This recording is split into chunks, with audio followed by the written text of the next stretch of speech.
شیعه اعتقاد داره سلام که الله علیه به هر حال در خیبر را از جا کند. حالا این هست که چرا موقعی که به قول شما به خاطر این که به خاطر خانه حضرت زهرا سلام الله علیها حمله شد چرا دفاع نکردن؟ خب براتون مکرر گفتم که شما اگر فهم نداشته باشی، شعور نداشته باشی، فایدهش چیست؟ از گریبان عمر گرفت، بلندش کرد، محکم به زمین زد. گوش کن جانم، گوش کن، حالا جواب را. محکم بلند به زمین زد، روی سینه‌اش نشست، گفت اگر امر رسول خدا صلی الله علیه و آله و سلم بر جنگ کردن نبود و رسول خدا صلی الله علیه و آله و سلم مرا از جنگ کردن منع نکرده بود، همین الان تو رو جهنم واصل می‌کردم. چه کنم که رسول خدا صلی الله علیه و آله و سلم مرا منع کرده؟ چه کنم که رسول خدا صلی الله علیه و آله و سلم مرا منع کرده؟ خب اینا شما نمیفهمید. این را شما اولا دفاع کرده. گوش کن جانم، گوش کن.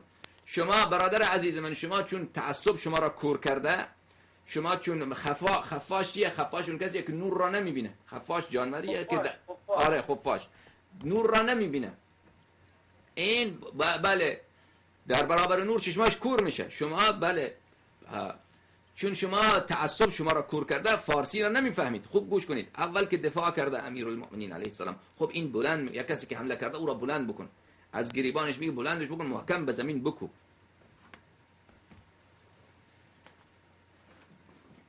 این کتاب سلیم ابن قیس.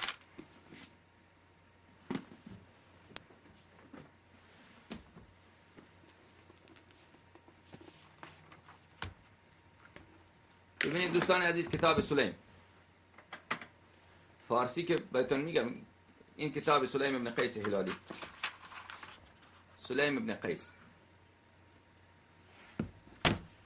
در اینجا مجلد این جزء ثانی، چاپ کجا؟ چاپ قم. بله این قم، شارع صفاییه. خیلی خوب، در اینجا صفحه 586.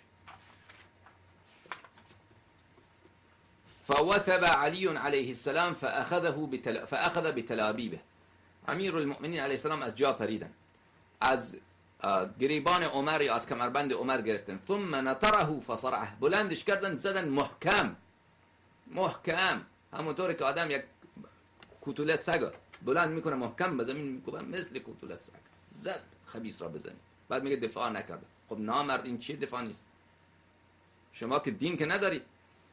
و وجع انفه و رقبته، و محکم به بینی عمر کوبید و به گردن عمر کوبید. و هم بقتله، و همت کرد به قتل عمر. فذكر قول رسول الله صلی الله علیه و آله و سلم و ما اوصاه به. پس به یاد قول رسول خدا صلی الله علیه و آله و سلم و وصیت رسول خدا صلی الله علیه و آله و سلم افتاد.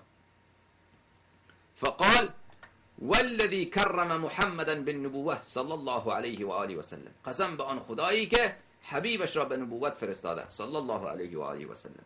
یا ابن صحاک، پسر زن بدکاره، لولا کتاب من الله سبق و عهد عهده الی رسول الله صلی الله علیه و آله، اگر خدا از من وعده نگرفته بود و رسولش و حبیبش صلی الله علیه و آله و سلم از من وعده نگرفته بودن که من نجنگم، لعلمت انک لا تدخل بیتی، میدانستی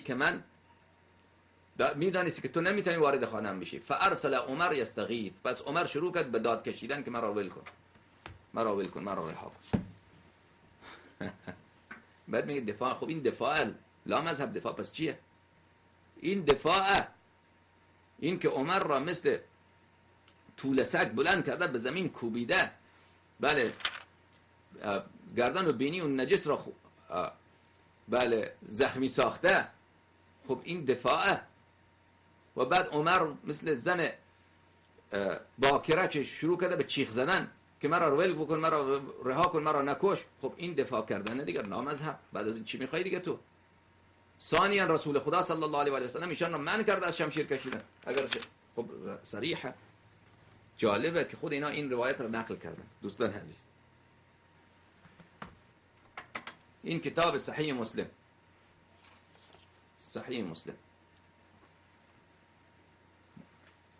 مسلم حجاج قشیری این کتاب را نوشته، طبع دارالفکر در سال 1432 دارالفکر.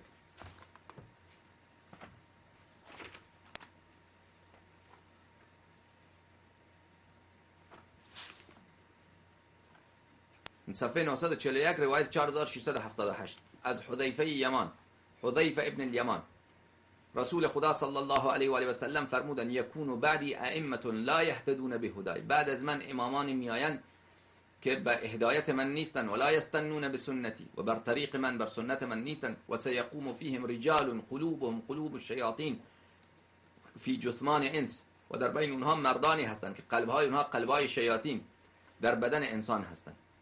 خب این امامان میآیند که اهل هدایت نیستند، پیرو سنت نیستند، روحشان روح شیطان، بدنشان بدن انسان. قلت یا رسول الله کیف اصنع؟ اون زمان من چیکار کنم؟ فرمود تسمع و تطیع للامیر و این ضرب ظهرك و اخذ مالك فاسمع و اطع. در اون زمان اطاعت بکن و بشنو حرف همون، بله، کسی که قلبش قلب شیطانه، بدنش بدن انسانه، و اگر تو را بزند و مالت را بگیرد باز هم اطاعت بکن و حرفش را بشنو. وقتی که شما خودتان این چوری گفتید، این سنتتانه که میگید که اگر حاکم ولو روحش روح شیطان باشد، بدنش بدن انسان باشد، یعنی خود ابلیس باشه در بدن انسان ظاهر شده، نه اهل هدایت، نه پیروی از سنت میکنه، ولو شما را کتک بزنه اطاعتش بکن، ولو مالت را به زور غصب میکنه اطاعتش بکن.